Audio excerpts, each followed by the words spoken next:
Cek cek cek cek. Oh. Ya. Assalamualaikum warahmatullahi wabarakatuh.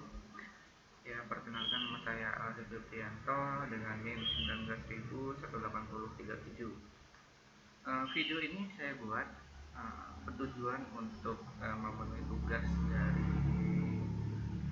Pak Ali Tamuji ya, dari mata kuliah APPL, di mana tugas ini adalah UK kedua dengan topik yaitu mereview tugas pertemuan antara pertemuan 8 sampai pertemuan 12. Langsung saja saya masuk ke poin pembahasannya. Dimana yang pertama adalah untuk pembahasan yang pertemuan ke-8. Di sini deskripsi tugasnya adalah membuat rancangan user interface. Nah, di dalam user interface ini ada beberapa halaman ya, ada beberapa halaman. Yang pertama adalah halaman beranda, di mana di halaman ini berisi visi misi masing-masing paslon, serta menampilkan juga jadwal pemilihannya itu kapan ya. Kemudian untuk yang halaman cek DPT adalah di sini berfungsi untuk mengecek data pemilih tetapnya ya. Yang untuk mengecek mahasiswa harus memasukkan NIM berjumlah 10 digit, tidak boleh kurang dan tidak boleh lebih. Oke. Dan untuk yang ketiga ini ada halaman form, di mana ya ini ada beberapa alur ya, ada 3 proses ya sebenarnya. Yang pertama, untuk mengakses ini kita harus mempunyai email UAD ya. Jika kita tidak punya email UAD ya otomatis kita tidak bisa login begitu. Dan ketika ingin masuk ke sini harus sesuai dengan jadwal yang sudah ditentukan. Ketika ingin memilih paslon, kita harus memilih ngeklik dulu ya antara paslon 1 dan paslon 2 dari suara yang ada. Jika sudah memilih ya kita langsung muncul informasi seperti yang di sini ya. Paslon berapa yang kita pilih nanti akan muncul sebagai notifikasi bahwa kita sudah melakukan pencoblosan dan paslon tersebut yang kita coblos gitu. Dan untuk yang berikutnya di sini adalah halaman hasil vote, di mana hasil vote ini hanya bisa diakses ketika masa pemilihnya sudah selesai ya. Nah di sini ketika ini untuk nomor yang 1 ini ketika masa pemilihannya belum selesai maka akan muncul notifikasi seperti ini. Namun ketika proses pemilihan sudah selesai, nah, muncul notifikasi seperti ini ya, kayak semacam berapa sih jumlahnya dan pemenangnya siapa, udah langsung ditentukan oleh sistem gitu. Kemudian untuk di sini ada halaman kritik dan saran ya. Setelah DPT itu melakukan pencoblosan ya, mereka dipersilakan untuk mengisi kritik dan saran kepada kami ya, ke website ini. Berikutnya di sini ada poin kedua yaitu pertemuan ke-9, dan deskripsi tugas ini adalah membuat diagram kelas. Nah, ini saya sudah membuatnya langsung menggunakan PHP MyAdmin ya. Jadi langsung saya buat di database-nya. Di sini ada data mahasiswa ya, ini yang paling utama. Nah, data mahasiswa ini saya hanya memerlukan link dan nama langsungnya saja. Kemudian dari NIM ini nanti akan berrelasi ke kritik dan saran yang diisi tadi. Kemudian vote-nya itu dia akan berrelasi dengan database vote. Nah, vote ini buat apa sih ya? Dia untuk menampung hasil vote yang sudah dipilih sebelumnya ya. Nah, di dalam vote ini dia menampilkan ada nama, email, hasil vote-nya itu berapa, 1, 2, atau 3, dan waktu vote itu kapan. Nah, di sini ada juga vote backup dan vote backup ketiga. Nah, ini sebagai backup aja sih, jadi untuk print meetingnya tetap menggunakan database vote ini. Oke. Nah, selanjutnya ada topik pembahasan untuk pertemuan ke-10 yaitu dengan deskripsi tugasnya adalah membuat relasi antar kelas. Di sini tidak berbeda dengan yang tadi. Di sini saya menampilkan relasi antar tabel ya. Tabel yang saya bentuk sesuai dengan kebutuhan website ini.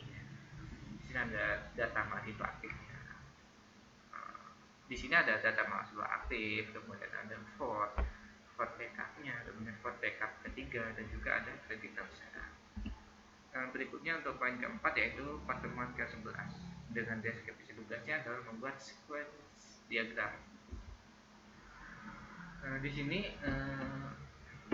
sini untuk sequence diagram ini ada beberapa langkah ya, menyesuaikan dengan halaman yang ada. Di sini ada halaman data, cek DPT, halaman vote, hasil vote, dan kritik dan saran. Dengan penjelasannya sebagai berikut.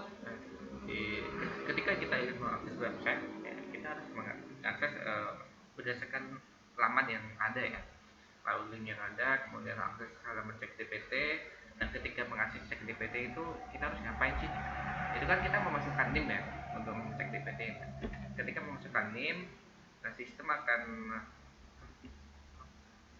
akan melakukan mengecek dari server data mahasiswa tadi ya, ada data mahasiswa aktif tersebut.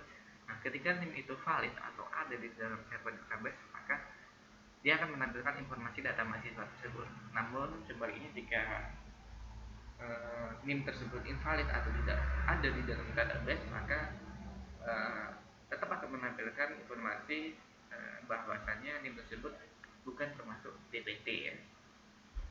Sama seperti halaman vote, di sini juga kita harus login seperti tadi menggunakan email WAD. Nah, di sini ada server data vote, artinya ketika akun tersebut untuk melakukan vote, akun tersebut tidak bisa melakukan vote kedua kalinya ya, jadi hanya tetap bisa melakukan vote satu kali. Nah, di sini ketika kita ingin mengakses halaman vote ya, langsung aja akses. Di sini juga login menggunakan Gmail ya. Kemudian di sini juga ketika ingin memberi kritik dan saran, kita harus login menggunakan Gmail dulu, upload kritik dan sarannya ya. Oke, berikutnya untuk poin kelima yaitu pertemuan ke-12 dengan deskripsi tugasnya adalah menghitung biaya dan estimasi dari pengembangan aplikasi ini. Nah, di sini ada TCF atau Technical Complexity Factor ya. Di sini ada 3 poin yaitu simple, accurate, dan complex. Langsung saja untuk bobot total UAW-nya adalah 3 ya. Jadi saya langsung deskripsikan langsung aja, langsung masuk ke totalnya aja ya, biar nggak ribet pakai detail ya. Jadi totalnya di sini ada 3 yang udah saya hitung. Kemudian untuk UCW-nya, di sini total UCW-nya berdasarkan dari tadi ya, simple, accurate, complex-nya totalnya ada 40. Jadi untuk penemuannya adalah bobot kali jumlah use case ya, totalnya ada 40. Nah, kemudian di sini kita hitung lagi nih, UAW ditambah UCW sama dengan 3 tambah 40 ya. Jadi totalnya 43. Itu untuk UCP-nya. Nah, berikutnya ada Technical Complexity Factor atau TCF. Nah, di sini untuk rumus TCF-nya adalah di sini 0,6 ditambah 0,01 dikali 37. Nah, 37 adalah total TF-nya. Di sini total TF-nya ya. Nah, dari hasil penjumlahan tersebut maka ditemukan hasil yaitu 0,97. Berikutnya adalah ECF atau Environment Complexity Factor. Nah, di sini rumusnya adalah kita menghitung UCP dikali TCF dikali ECF. Nah, dari hasil penghitungan yang sebelumnya ditambah dengan ECF-nya, dan di sini ECF-nya kita mendapatkan 0,905 ya. Jika kita jumlahkan dari rumus di sini, artinya 43 dikali 0,97 dikali 0,905, hasilnya sama dengan yaitu 37,74755. Itu ya hasil dari UCP-nya. Berikutnya di sini adalah estimasi effortnya atau usaha. Di sini ada beberapa poin yang saya hitung. Yang pertama adalah analisis sistemnya dari tahap development ya. Nah, kemudian ada perancangan UI. Berikutnya ada implementasi dan deployment. Kemudian setelah itu ada yang namanya quality dan testing. Ada namanya integration testing dan quality assurance. Nah, dari total penjumlahan ini ditemukan yaitu total keseluruhannya adalah kita memerlukan 754,951 jam dengan estimasi biaya berikut ya. langsung masuk ke kesimpulannya dari penghitungan yang tadi. Jadi tahap pengembangan ini membutuhkan waktu sekitar 566,202.130 jam dengan biayanya adalah total 24.346.990 rupiah. Dengan tahap testingnya membutuhkan waktu sekitar 188 jam sekian dengan biayanya sekitar 7.889.237 rupiah.